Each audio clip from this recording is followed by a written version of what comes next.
उस दौरे को किस तरीके से देखते हैं आप? वहीं वहां पे पंजाब में जो सत्तारूढ़ पार्टी है आम आदमी पार्टी, वो सवाल खड़े कर रही है। राहुल गांधी मलेशिया घूम रहे हैं। पंजाब 48 वर्षों की शैक्षणिक उत्कृष्टता के साथ 23 से भी ज्यादा प्रमुख बीटेक प्रोग्राम्स और 600 से अधिक अंतर्राष्ट्रीय छात्रों के साथ विज्ञान डीम्ड टू बी यूनिवर्सिटी देश की बेहतरीन यूनिवर्सिटी में से एक है। और हिमाचल जैसे राज्यों का दौरा क्यों नहीं? टोक्यो जापान में ही है ना, हुआ है प्रधानमंत्री जी। चीन हुआ है प्रधानमंत्री जी। विदेश के और देशों का दौरा करा है। पंजाब हिमाचल त्रासदी तो बहुत दिनों से चल रही थी, अब मौका मिल गया उनको। मैं सिर्फ इतना ही कहना चाहता हूं प्रधानमंत्री जी, बाढ़ग्रस्त क्षेत्रों का जब दौरा करिएगा तो इस हिसाब से मत करिएगा कहां भाजपा है, कहां आम आदमी पार्टी है, कहां कांग्रेस है। देखिएगा कहां पीड़ित है, क्योंकि अब तक का आपका ट्रैक रिकॉर्ड यही रहा है कि विरोधी दलों को आप भारत सरकार से मदद देने में बहुत पीछे रहते हैं, उनको उनका हक नहीं देते। मुझे पूरा भरोसा है उनको उनका अधिकार आप देंगे। और अब सुना है मणिपुर भी जा रहे हैं, 2 साल हो गया, जाइए, जरूर जाइए। आम आदमी पार्टी आपके तो इंडिया ब्लॉक की मीटिंगों के अंदर में दिखाई तो देती है, भले ही औपचारिक तौर पे वो ना रह के वो हिस्सा, लेकिन आप राहुल गांधी पे निशाना साधना किस तरीके से देखें? देखिए, विपक्ष की एक बीमारी है, वो है कि राहुल गांधी जब जोर से बोले, क्रांति की भाषा में बोले, अधिकार की भाषा में बोले, एसआईआर पर लाखों का सैलाब उमड़ पड़े, तब विपक्ष को परेशानी। और जब उनके चेहरे पे संतोष का भाव दिखाई पड़े, तब भी उनको परेशानी। क्या चाहते हैं? क्या राहुल जी के बगैर नाम लिए सुबह शाम नहीं होती उनकी?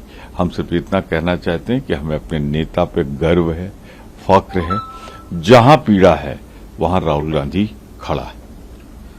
सर, कांग्रेस अध्यक्ष मल्लिकार्जुन खड़गे जी ने दो बातें सामने आई। पहला उनका बयान सामने आया कि जिस तरीके से भारत और अमेरिका के बीच में रिश्ते चल रहे हैं और अमेरिका एक तरफा अपनी चीजें पोस्ट करता जा रहा है और प्रधानमंत्री कुछ नहीं बोलते, तो प्रधानमंत्री एक तरीके से देश के दुश्मन बन चुके हैं। इस तरीके का एटमॉस्फेयर हो रहा है।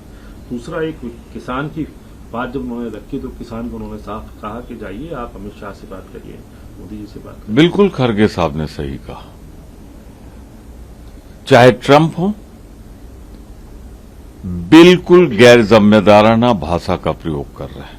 वो नहीं देख रहे हैं उनके यहां की अदालत क्या कह रही है, वो नहीं देख रहे हैं उनके यहां कांग्रेस क्या कह रहे हैं, उसके सीनेट क्या कह रहे हैं। वो तो बस बोलते जा रहे हैं। तो सवाल ये है कि वो अपने आप को अमेरिका से ऊपर समझ रहे हैं और उसी बीमारी से ग्रसित हैं मोदी साहब। उन्हें हिंदुस्तान की तस्वीर नहीं अच्छी लगती, भारत माता की तस्वीर के ऊपर अपनी तस्वीर रखना चाहते हैं। उन्हीं की गैर जिम्मेदाराना, याद कर लीजिए वो नारा, अगली सरकार ट्रंप सरकार, याद कर लीजिए नमस्ते ट्रंप, याद कर लीजिए हाउडी मोदी। इन्हीं सब की वजहों से जब जब इन दोनों नेताओं ने भारत और अमेरिका के ऊपर अपने आप को रखने की कोशिश की, दोनों देशों की जनता ने कष्ट महसूस किया। मैं कहना चाहता हूं, देश बड़ा होता है, तो बात होनी चाहिए अमेरिका और भारत के हितों की, मोदी और ट्रंप के हितों की नहीं। किसानों की बात को लेकर अब बीजेपी अभी कह रही है कि ये तो किसानों का अपमान है, एक एलओपी है, नेता विपक्ष है और इस तरीके की बात करते हैं। मैंने संघर्ष करते देखा है, पूरे देश ने संघर्ष करते देखा है खड़गे साहब को किसानों के लिए। बाढ़ का पानी उतर गया जमुना की, हिम्मत करो भाजपाइयों, जाओ उस पार, उस जगह पे जाके प्रायश्चित करो जहां 3 काले कानून के खिलाफ किसानों के 750 किसानों की जान गई थी। जाओ उन जगहों पे जहां तुम्हारी गोलियां, तुम्हारी सरकार जहां है, जेल में ठूंस दिया है किसानों को, अत्याचार उत्पीड़न, और उस जगह पे जरूर जाना जहां तुम्हारी गलत नीतियों के कारण आत्महत्या की किसानों ने। और आत्महत्या की दर आजादी के बाद सबसे ज्यादा तब है जब भाजपा का शासन है। तो किसानों के द्रोही, किसानों के विरोधी, पूंजीपतियों के तिजोरी में किसान का हित रखने वाली भाजपा हमें नसीहत न दे, अपना गिरवान खोले और झांके। आप लोगों के नेता leader of opposition Lok Sabha Rahul Gandhi ने एक न्यूज लेटर भी लिखा जिसमें इलेक्शन कमीशन और वोट चोरी की तमाम बातें रखी और अभी वोट अधिकार यात्रा बिहार में निकाली। बीजेपी कह रही है कि ये तो सीधे तौर पे घुसपैठिया बचाओ आंदोलन है, ये वोट अधिकार यात्रा नहीं है।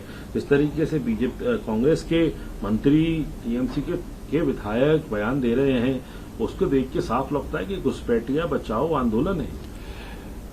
मैं इतना ही कह सकता हूं कि फिर तो गृह मंत्री का इस्तीफा तत्काल ले लेना चाहिए और प्रधानमंत्री जी जरा भी आपके अंदर देश के प्रति प्रेम हो तो तत्काल त्यागपत्र दीजिए।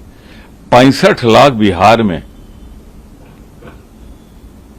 एसआईआर में आपने हटाए, यानी आपके राज्य में 65 लाख घुसपैठिए आ गए।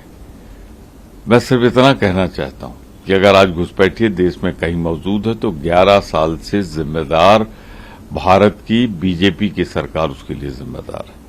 मैं सीधे कहना चाहता हूं, जाके उन गरीबों को देखो जिनका आधार कार्ड इलेक्शन कमीशन ने मना कर दिया था, जिनकी पहचान इलेक्शन कमीशन, हम उनके लिए निकले हैं जिनका अधिकार है और भारतीय जनता पार्टी ने इलेक्शन कमीशन के साथ बेईमानी करके लोकतंत्र के सबसे अमूल्य धरोहर एक व्यक्ति वोट के अधिकार को छीना है। हम उसके साथ खड़े हैं। राहुल गांधी उनका जननायक बन के उभरा है और आज अगर हिंदुस्तान में सबसे बड़ा कोई जननायक है लोकतंत्र की रक्षा के लिए तो भारतीयों जोर से बोल रहा हूं, सुन लेना, उसका नाम है राहुल गांधी। उपराष्ट्रपति पद का चुनाव है, आप किस तरीके से देखते हैं? क्योंकि उससे पहले जस्टिस रेड्डी ने कहा कि ये विचारधारा की लड़ाई है। बीजेपी कह रही है कि नंबर्स तो है नहीं, आप इस बात की क्या ताकीद कर रहे हैं? वहीं उन लोगों से आपकी क्या उम्मीद है? ओवैसी जैसे लोग हैं जिन्होंने समर्थन दे दिया और कुछ ऐसे भी लोग हैं जो ना एनडीए में है ना इंडिया ब्लॉक में है। मैं उदाहरण नाम देख ले रहा हूँ, बीआरएस है और बहुत पुरानी बात नहीं है। बीबी गिरी चुनाव लड़े थे और अंतरात्मा की आवाज पर राष्ट्रपति बने थे, नंबर उनके साथ भी नहीं थे। इस चुनाव में भी अंतरात्मा की आवाज पे वोट होगा, जस्टिस सुदर्शन जीतेंगे, इसलिए कि ये कोई राजनीतिक दल के उम्मीदवार नहीं है, वो किसी चुनाव चिन्ह पे नहीं लड़ रहे हैं। जो उपराष्ट्रपति बनेगा वही सभापति बनेगा राज्यसभा का। पहले मोदी जी जवाब दें, पिछला उम्मीदवार जगदीप धनखड़ जी योग्यतम, उनको आपने अपमानजनक ढंग से क्यों हटाया? अपमानजनक इसलिए कह रहा हूं कि उनका विदाई समारोह भी आपने नहीं करने दिया। 5 साल के लिए आपका पूर्ण बहुमत था, तब तो आप बैसाखी पे नहीं थे। आपने जिनको चुना था अगर उनको हटाना पड़ा तो क्या गारंटी है कि जिनको आप लाए ये कई दिन चलेंगे? तो हम 5 साल के लिए एक उपराष्ट्रपति चाहते हैं जो सुप्रीम कोर्ट का जज रहा हो, चीफ जस्टिस आसाम का रहा हो, लोकायुक्त रहा हो गोवा का, और सर्वाधिक योग्य उम्मीदवार कोई है तो उसका नाम है जस्टिस सुदर्शन, जो उपराष्ट्रपति बनेंगे। दल के बंधन टूटेंगे। आखिरी सवाल, एशिया कप के अंदर जिस तरीके से हमारी हॉकी टीम ने प्रदर्शन किया उसको लेके क्या देखते हैं और कैसे आगे की शुभकामनाएं? चक दे इंडिया, बस इतना ही कहना है। वर्ल्ड कप में भी जीत के लौटे, ये शुभकामना है।